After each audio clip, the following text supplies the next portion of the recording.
नमस्कार मित्रांनो, स्वागत आहे तुमच्या नव्या व्हिडिओमध्ये, ज्यामध्ये आज आपण बघणार आहोत की बीटेक करण्याचे फायदे. बघा, जर तुम्ही पण बीटेक करण्याचा विचार करत असाल तर त्याचे काय फायदे, बीटेक करण्याचे कोणकोणते बेनिफिट्स असतात, याच्यानंतर कोणकोणत्या करिअर अपॉर्च्युनिटीज तुम्हाला मिळत असतात, सॅलरी कशी मिळते, या सगळ्या गोष्टी आपण आज या व्हिडिओमध्ये बघणार आहोत.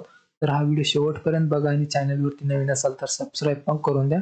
आणि चला व्हिडिओला सुरुवात करूया आणि बघूया की बीटेक करण्याचे कोणकोणते फायदे तुम्हाला होत असते.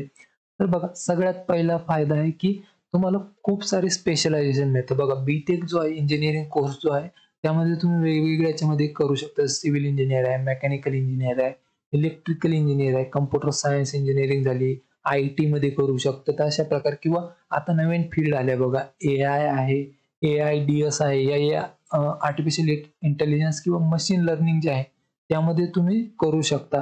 तर तुमच्याकडे खूप सारी रेंज आहे ज्यामध्ये तुम्ही स्पेशलायझेशन मध्ये करू शकता बीटेक. तर हा एक मोठा फायदा आहे याचा. त्यानंतर बघा, हाय अर्निंग पोटेन्शियल. बघा, सगळ्यात जास्ती जर सॅलरीज बघितली तर ती इंजिनिअरिंग वाल्यांना, त्यात पण खास करून कम्प्युटर सायन्स इंजिनिअरिंग वाल्यांना, जे कम्प्युटर सायन्स इंजिनियर आहे त्यांना खूप सॅलरी मिळते. जवळपास 10 ते 15 लाखांचं पॅकेज तुम्हाला सुरुवातीला मिळून जात असतं. 10 ते 15 लाखांचं पॅकेज पर इयर साठी एवढं मिळत असतं. तर हा एक खूप मोठा फायदा याचा, की जी अर्निंग आहे, जी तुमची कमवण्याची क्षमता आहे, ती खूप जास्त होती जर तुम्ही बीटेक करत असाल. त्यानंतर बघा, गुड जॉब सिक्युरिटी. बघा, बीटेक मी जसं सांगितलं की पॅकेज तर मिळतं, पण तुम्हाला चांगला जॉब मिळतो, लवकर पण जॉब मिळत असतो. तर एक जॉब सिक्युरिटी तुम्हाला इथे मिळत असते. तर तुम्ही हा पण एक फायदा याचा समजू शकता. त्यानंतर बघा, हाय डिमांड फॉर इंजिनियर. बघा, सध्या जे आहेत IT सेक्टरमध्ये किंवा कुठेही सध्या इंजिनियर वाल्यांची जे आहेत खूप डिमांड आहे. तर सध्या डिमांड असल्यामुळे जे तो स्कोप वगैरे जो आहे तो बीटेकचा तो खूप चांगला आहे. तर हे पण एक कारण आहे की याचा फायदा खूप चांगला आहे की तुम्हाला डिमांड आहे सध्या. त्यानंतर बघा,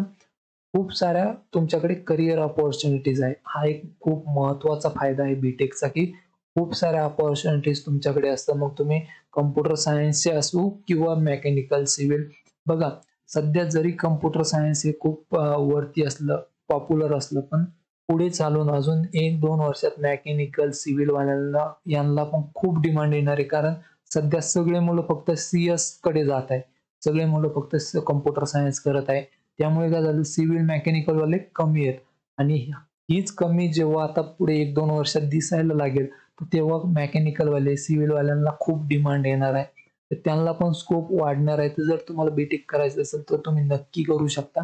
कारण याचे आता करिअर अपॉर्च्युनिटीज सगळ्यांना चांगल्या मिळणार आहेत. हे काही फायदे होते जे बीटेक करण्याचे आहे. आणि याच्या रिलेटेड जर आणखी काही इन्फॉर्मेशन हवी असेल तर कमेंटमध्ये नक्की विचारा. मी तिथे तुम्हाला नेहमी रिप्लाय करत असतो.